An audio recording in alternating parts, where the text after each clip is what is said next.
Hi everyone, good morning, welcome to my mini blog. চলে এসেছি বাড়িতে। আর আমার সাথে তোমরা কার কার একমত, যেখানেই ঘুরতে যাও না কেন, যেখানেই যেভাবেই থাকো না কেন, নিজের বাড়ির থেকে শান্তি কোথাও নেই, কি তাই তো বন্ধুরা? তোমার বেড, তোমার সমস্ত কিছু পেয়ে যে কি শান্তি, উফ, সেটা আমি আজকে বুঝছিলাম। মা দিয়ে দিচ্ছে ব্রেকফাস্টে বাটার টোস্ট আর এগ বয়েলড। আর এখানে মা আমার আসার জন্য করছে বিরিয়ানি আর চিকেন চাপ, যেটা মানে দেখতেই পাচ্ছ হয়ে গেছে, দারুণ টেম্পটিং হয়েছিল। তারপর সোজা আমি দেখা করতে চলে গেছিলাম কাকিমুনির বাড়িতে, বনুর কাছে। আর কাকিমুনির সাথে অনেক দিন পর যেহেতু এসছি, না দেখা করলে হয়।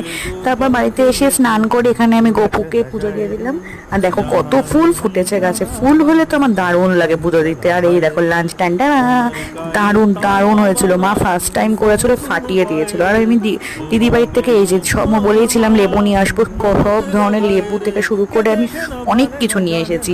তো ব্লগটা কেমন লাগলো? আশা করি ভালো লাগলো। Subscribe, tata.